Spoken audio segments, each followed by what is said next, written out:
to go over a few things in relation to content marketing. And I wanted to dispel some myths, a few, I suppose, inaccuracies in relation to it, and on top of which, hopefully, you'll be able to walk away with a few strategies that you'll be able to execute in your own content marketing plan. So, I'd be remiss if I didn't actually include some sort of stats, it being a sales and marketing conference. So, I want to go through a few things in terms of where content marketing is headed this year. Now, these stats were done by the Content Marketing Institute at the start of the year. And what they did was a huge survey of marketeers in terms of where they see content marketing fitting into their overall strategy. And 89% of them came back and said, yep, it's in our top 3. Now, that's up a huge amount over the last couple of years, which is great to see. When we dug deeper into the actual stats, what we could see was there were some trends that were coming out, and this is actually going to follow on from what I was talking about there, particularly in terms of the word that we also hate, which is video, is that what we can see is visual is a key component of what you're looking at in terms of content marketing now. Now, that's not to say that your articles are done and dusted. They're not. I'll have a look at that now in a second.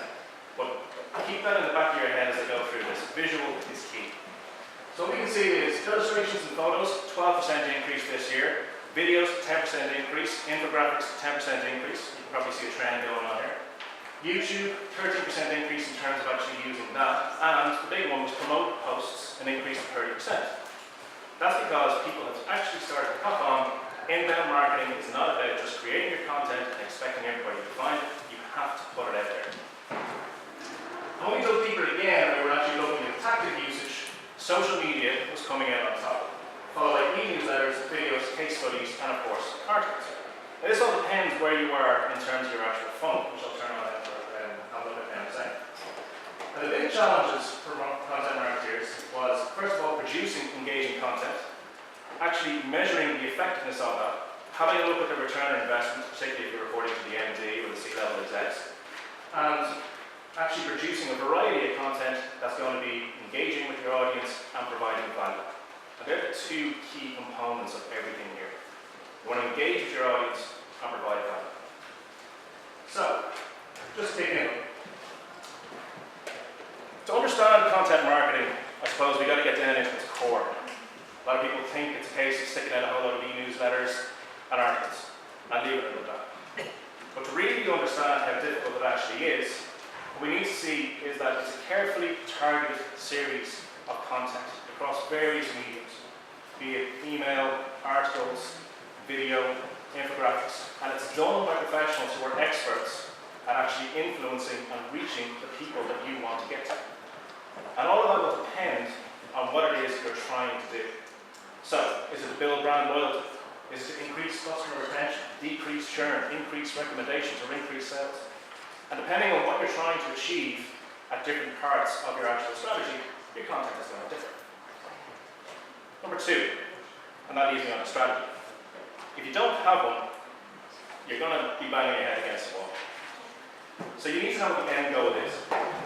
Are you looking to increase your brand awareness, reinforce the actual brand? If you're a startup, chances are right now you're focused on getting your brand out there, highlighting the USPs of your products and services over your competition, and getting people to understand what your business is actually about. Are you trying to convert your leads or nurture them? Is it actually conversion in terms of customers that you have when you've been talking? Are you looking at loyalty and retention? Or are you looking to upsell to your customers? And all of this will depend on where you are in the funnel. You can start at the top, work your way down. That applies to your business, that applies to your product, that applies to your service. And when you get to the bottom, go back to the top, do it all again. And that's a monotonous job, unfortunately, with marketing. Look at number 3. So you created your content, you show your family, you show your friends, they go, yeah, it's brilliant, keep doing it. But you get the one piece of advice I'll say to you is your family and your friends are going to be your most biased audience. Ignore them.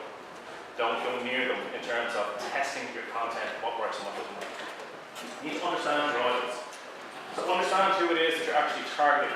Understand what they do, where they do it, what do they like talking about, what do they like to share online, and what type of content topics are they actually discussing. There's a great little site called YouGov, it's Y-O-U-G-O-V, Lite, I'll show it to you now in a second, which is super for actually building up your personas. So if, for instance, we actually type in one of my favourite beers, Carlsberg, what I'll see is a survey of about 1,200 people. It's actually done in the UK, and this is going to throw back a massive amount of information to me. And this is free, by the way. Don't have to pay a penny for this. So I'll be able to see their demographics, their lifestyle, their behaviour online, what programs they actually like. Our buying patterns are pretty similar to the UK in terms of what it is we're actually looking at here. So why not take advantage of it?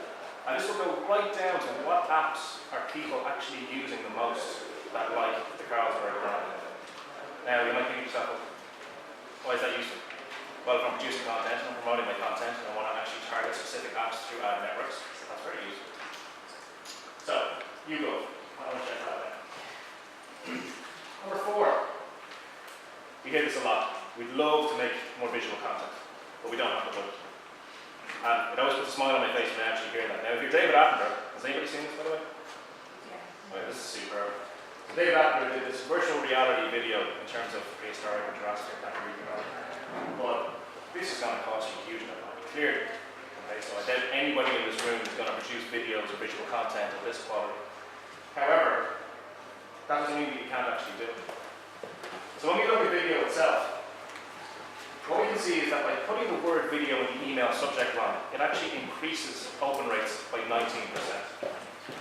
Just by putting the word video in an actual subject line. 19%.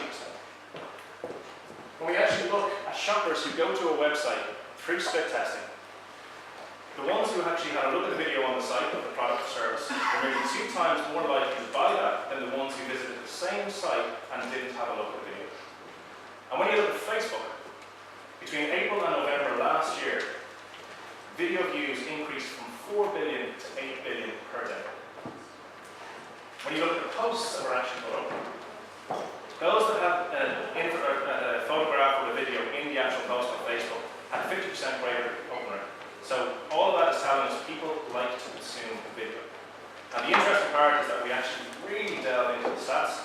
Articles, probably laugh at this one, the time of day that they're consuming the most is when people are sitting on the toilet. That's it. So when we look at Trend 2016, we've got photography here, video here. These are the 2 that people are deeming critical in terms of what you need to do in your content marketing strategy. So go visual. You can do this with your iPhone 6, you can do this with your Samsung Galaxy, whatever phone you have. We're looking at cameras in these phones today that are well past what we had the professional video cameras a few years ago. You can create slow motion videos on an iPhone 6 and the Samsung Galaxy. And if you don't want to use your phone, you want to go a bit more quality, get yourself a GoPro, cost you £400. Cost you £100. And you really still don't want to actually spend money on that, then we stand down the back of the main stage. There's a competition for a GoPro, you can enter into that, only $100. And to give you an example of the kind of video content that you create, has anybody seen this blend technique? So this is a perfect example of the managing director of a company who produces blenders wanted to showcase how powerful the motor in their blender was compared to their competition. You can make this with an iPhone 6. This isn't any huge budget that's pumped into this. He's literally getting one of his products, throwing an iPhone into it, with a blend, yes it does. At one stage he got an iPad mini, threw that in, and this created a huge viral stream of videos that he was doing on a continuous basis to showcase how his product differs from his competitors. Very easy done. Number 5. Content marketing is another form of advertising. You hear this a lot. Huge amount. And it is the hardest thing, particularly for the management team and C-level execs, to wrap their head around in terms of a return on investment. Everything to do with content marketing is not like your banner ads and your Facebook ads and your Twitter ads at all. Okay? So there's a big difference. Don't confuse with marketing and advertising. Sorry, don't confuse with advertising. Anything to do with advertising, we can have a campaign up and running on Facebook probably in about 20 minutes as long as we have to create this one. We can get something across the Google display network in a couple of hours. We're actually looking at keywords and everything else. Everything to do with advertising online is a sprint. Content marketing is a marathon. And if you understand that, then you'll understand it's going to be a much longer cycle in terms of you getting a return on investment. This is about nurturing your prospects and your customers. But you have to provide value to them. So, as Heather said, It's not a case of actually producing content that's going to get likes. It's a case of producing content that people will actually like. Avoid talking about your products and services. Content marketing should have a synergy to your business, not actually selling the overall products and services that you're talking about. So a perfect example of this is a retail brand that we look after. One of the products they sell is paint. So we ended up doing a content piece which was called the top 10 buildings in Ireland that need a lick of paint, and 62 buildings in Humble. Now the synergy there is they sell paint, and that was the entertainment value to it. If you want to sell, that's what your website and your sales people are for. Avoid that in content marketing. It's education, it's information, and it's value. Number 6. So one size fits all. We hear this a lot as well. So you're looking at your competitors and you're thinking, okay, well they're on Facebook, we need to be on Facebook. They're on Twitter, we need to be on Twitter. They're on Snapchat, we need to be on Snapchat. That's not the case. Just because your competitors are doing one thing doesn't necessarily mean you need to do it as well. And if you look at where technology within our industry has actually gone over the last 5 years, and how it's actually evolved, and the number of networks that have come into play, it would be absolutely crazy for you to utilize every single one of these. The 2016 version of this isn't done yet. It's normally released in January. The fact that we're in May, I think the company that is doing this is still actually working on it because it's expanded so much. So, choose wisely where it is you actually want to be. You don't have to be active on it. Pick where your audience is, where you actually want to be. What suits your brand, what suits your product, what suits your image. Experiment with different formats. Snapchat is a perfect example. If you were anywhere, I think it was last year, anywhere between the age of 12 and 25, that's your Snapchat audience. That's now actually moved to 32. So bear that in mind when you're looking at it. Check out this site, knowem.com, for anybody who is at the startup phase. What this will tell you is what networks your brand is available on and where it's taken. So if you haven't secured YouTube, if you haven't secured your Facebook account, secure your brand name across all of it. It doesn't necessarily mean you have to do that. And then number 7, analysis and measurements for geeks. Not as much anymore, I know. So when you're looking at analysis, when you use effective measurement tools, if you're using Facebook, look at the analytics within it. If you're using Twitter, look at the analytics. If you have anything in your website whatsoever, Google Analytics. And do it for each medium that you're actually using. And if you don't know how to use it, go to YouTube, sit down, invest in some time for yourselves, and actually learn, and you'll find tons of training videos. After the campaign itself, get everybody who's involved, both internal and external, you sit down and you actually debrief what worked, what didn't work, what can you improve, what can you develop, do it all again. So, in a nutshell, understand what's required, plan your strategy, understand who it is that you're actually targeting, mix up the content, don't be boring, go visual, ensure you're providing value, understand the different tactics that are available to you, create, distribute, analyze, debrief, do it all again.